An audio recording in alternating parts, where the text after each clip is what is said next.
সালামু আলাইকুম গাইজ, কেমন আছো সবাই? আশা করি ভালো আছো।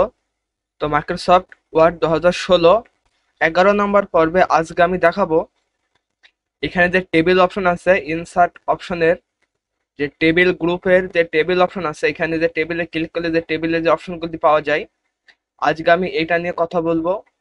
তাই আপনাদের কাছে অনুরোধ রইবে ভিডিওটি স্কিপ না করার জন্য। যদি আপনারা ভিডিওটি স্কিপ করেন তাহলে আপনারা এই বিষয়টি কিন্তু মিস করে যাবেন। তো 10 নম্বর পর্বে কিন্তু আমি এই ব্ল্যাঙ্ক পেজ এবং পেজ ব্রেক এই দুটো অপশন নিয়ে আলোচনা করেছি। তো থাম্বনেলটা আমার স্ক্রিনের উপর আপনারা দেখতেই পাচ্ছেন। তো এই ভিডিওটি আমি আইজন কিংবা ডেসক্রিপশনে দিয়ে রাখবো, তো সেখান থেকে আপনারা ভিডিওটি আগে দেখে নিতে পারেন। তো 11 নম্বর পর্বটি অনেক অনেক গুরুত্বপূর্ণ, কারণ আপনারা যখন এমএস ওয়ার্ড ইউজ করবেন তখন কিন্তু আপনাদের এই টেবিলের ব্যবহার কিন্তু অনেকাংশে অনেক সুবিধা করে বা আপনার ডকুমেন্টসকে আরো সুন্দর করে তোলে এই টেবিলের ব্যবহার। তো আজকে আমি এটা নিয়ে আলোচনা করব। তো যদি ভিডিওটি ভালো লাগে তাহলে অবশ্যই একটি লাইক করে দেবে এবং আমাদের চ্যানেল নতুন হয়ে থাকলে অবশ্যই চ্যানেলটি সাবস্ক্রাইব করে বেল আইকনটি অন করে দেবে। তো চলো আর কথা না বাড়িয়ে ভিডিওটি শুরু করা যাক।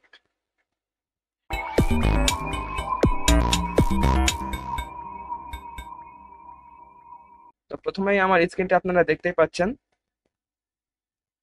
তো এখান থেকে ফার্স্টেই আমি আমার যে ব্ল্যাঙ্ক এমএস ওয়ার্ডের যে ফাইলটি আছে আমি এটা ওপেন করে নিলাম। ওপেন করার পরে তো হোম অপশনের এগুলি সব আলোচনা করা হয়ে গেছে। তো ইনসার্ট অপশনের কভার পেজ, ব্ল্যাঙ্ক পেজ এবং পেজ ব্রেক, এই তিনটা অপশন দিয়ে কিন্তু ইতোমধ্যে আমি আলোচনা করে ফেলেছি। তো আজকে আলোচনা করব টেবিল নিয়ে। তো ফার্স্টে যদি আমরা টেবিলে ক্লিক করি তাহলে টেবিলে ক্লিক করার সাথে সাথে কিন্তু আমরা এইরকম একটি ইন্টারফেস দেখতে পাই। এরকম একটি টেবিলের এরকম একটি ডায়ালগ বক্স কিন্তু আমাদের সামনে ওপেন হয়। তো এখানে কিন্তু প্রথমে কিন্তু আমাদের সামনে অনেকগুলি টেবিল আছে। তো আমরা কিন্তু ডাইরেক্ট এখান থেকে সিলেক্ট করতে পারবো যে আমরা কতটি টেবিল এবং কতটি রো নেব। তো যদি আমি এখান থেকে এইভাবে সিলেক্ট করি তাহলে দেখতে পাচ্ছেন, তো আমি এখানে একটি টেবিল, দুইটা টেবিল এবং দুইটা রো আমি এখানে দুইটা রো কিন্তু আমি এখানে নিচ্ছি। তো দেখতে পাচ্ছেন আমি কিন্তু এখান থেকে দুইটা টেবিল এবং দুইটা রো কিন্তু আমি সিলেক্ট করেছিলাম। তো সেই সেই অনুসারে কিন্তু আমি এখানে পেয়ে গেছি। তো আমি এটি ক্রস করে দেব। তো আমি আবার টেবিল অপশনে চলে যাব। তো এখান থেকে আপনারা যতটি টেবিল সিলেক্ট করবেন ঠিক ততটি কিন্তু আপনাদের আপনাদের সামনে এরকম চলে আসবে। তো আপনাদের প্রয়োজন অনুসারে কিন্তু আপনারা এইগুলি এইভাবে ধরে কিন্তু আপনারা এইভাবে এইগুলি কিন্তু কাস্টমাইজ করতে পারবেন। তো মনে করেন কোনো টেবিল আপনার ছোট লাগবে এবং কোনো টেবিল বড় লাগবে, তো এইভাবে কিন্তু আপনারা দাগটি টেনে বামে ডানে প্রেস করে কিন্তু আপনারা ছোট বড় করে নিতে পারবেন। তো আমি আবার এটা আশা করি বুঝতে পেরেছেন। তো এটা আমি ক্রস করে নিচ্ছি।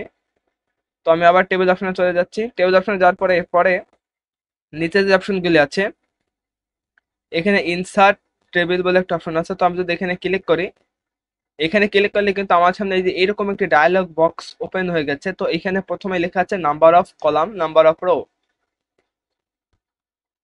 তো এরপরে আছে auto fit behaviour, auto fit to content, auto fit to window. তো এই যে তিনটা অপশন আছে এখানে ডিফল্ট ভাবে যেটি থাকবে, আপনাদের এটি কোনো চেঞ্জ করার কোনো প্রয়োজন নেই।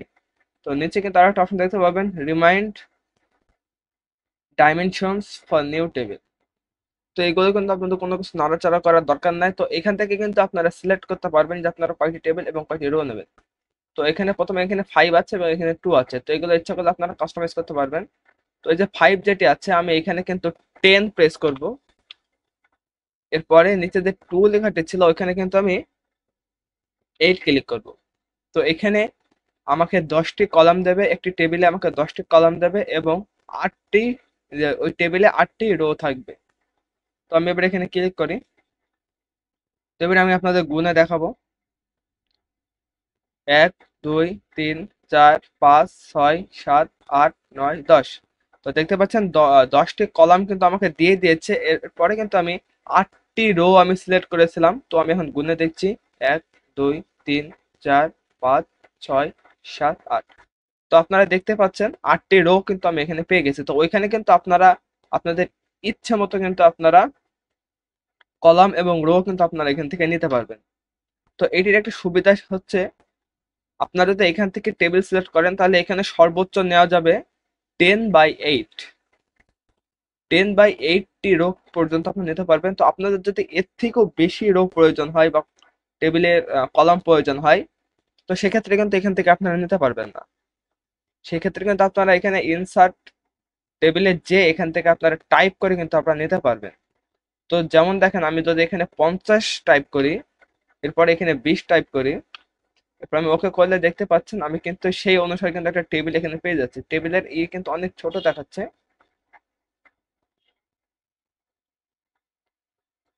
তো দেখতে পাচ্ছেন, তো এগুলো কিন্তু আপনাদের ইচ্ছে মতো কিন্তু আপনারা এখানে কাস্টমাইজ করে নিতে পারবেন।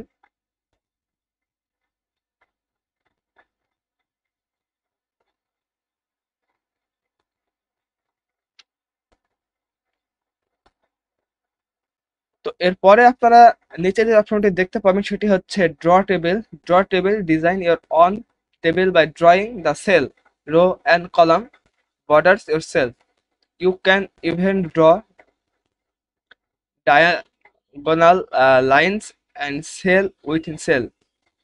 তাহলে আপনি এখানে যদি আমি ক্লিক করি তাহলে দেখতে পাচ্ছেন আমার যে মাউসের পয়েন্টারটি ছিল এটা কিন্তু একটি পেন্সিলের মতো হয়ে গেছে। তো এরপরে আমি যদি ক্লিক করে টেনে ধরি তাহলে দেখতে পাচ্ছেন আমি কিন্তু এখানে একটি সেল যাকে বললাম সেটা কিন্তু পেয়ে গেছি। তো আমি এখানে ইচ্ছা করলে অনেকগুলো এভাবে নিতে পারবো।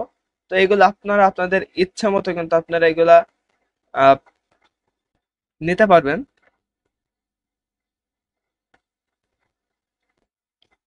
তো আমি এগুলি সব ক্রস করে দিচ্ছি। তো এরপরে টেবিল অপশনে গেলে এখানে একটা অপশন আপনারা দেখতে পাবেন,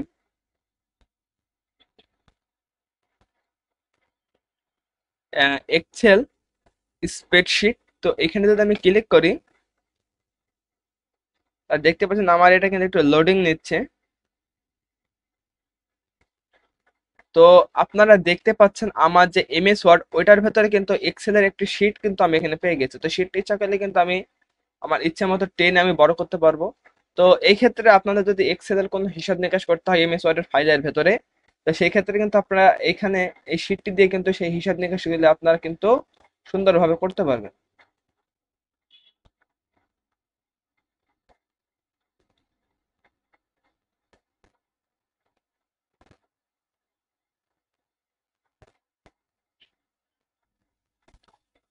তো এখানে এক্সেলের স্প্রেডশিট বলে যে অপশনটি ছিল, আশা করি এটা আপনারা বুঝতে পেরেছেন। তো এরপরে আপনারা দেখবেন কুইক টেবিলস বলে যে অপশনটি আছে, এখানে যদি আমি ক্লিক করি, এখানে ক্লিক করলে কিন্তু আমার সামনে এরকম একটি ডায়লগ বক্স ওপেন হয়ে গেছে। তো এখানে প্রথমে যে এখানে মূলত যে ক্যালেন্ডারের যে বিষয়গুলো থাকে সেগুলো এখানে শো হচ্ছে।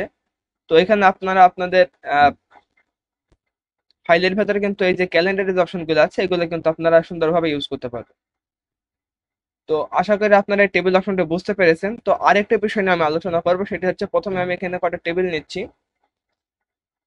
নেওয়ার পরে আপনারা যদি মনে করেন যে এখানে আমার টেবিল এসেছে একটা দুইটা তিনটা চারটা পাঁচটা এখানে কলাম আছে, তো আপনারা যদি মনে করেন আরেকটি কলাম আপনারা যুক্ত করবেন, সেক্ষেত্রে কিন্তু আপনারা করতে পারবেন। তো এখানে আপনাদের মাউসের পয়েন্টার রাখলে কিন্তু উপরের দিকে এইরকম একটি প্লাস চিহ্ন কিন্তু আপনাদের সামনে ওপেন হয়ে যাবে। তো এখানে যদি ক্লিক করেন তাহলে কিন্তু আমার অলরেডি একটা কলাম কিন্তু আমি অলরেডি পেয়ে গেছি। তো আগে ছিল পাঁচটা, তো এখন গুনে দেখবো 1 2 3 4 5 6টা, দেখতে পাচ্ছেন একটি কলাম কিন্তু আমি পেয়ে গেছি। তো আপনারা যে কোনো কলামের মাঝখানে কিন্তু আপনারা এটা নিতে পারবেন।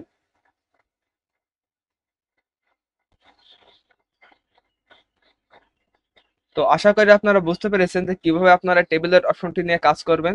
তো যদি ভিডিওটি ভালো লাগে তাহলে অবশ্যই একটি লাইক করে দেবে এবং আমাদের চ্যানেলে নতুন হয়ে থাকলে অবশ্যই চ্যানেলটি সাবস্ক্রাইব করে বেল আইকনটি অন করে দেবে। আর যদি কোনো সমস্যা মনে হয় তাহলে অবশ্যই কমেন্টের মাধ্যমে জানাবে, আমি তাহলে সেই সমস্যা নিয়ে পরবর্তী ভিডিওতে আলোচনা করব। তো আবার দেখা হবে অন্য কোনো ভিডিও নিয়ে। সে পর্যন্ত ভালো থেকো, সুস্থ থেকো, আল্লাহ হাফিজ।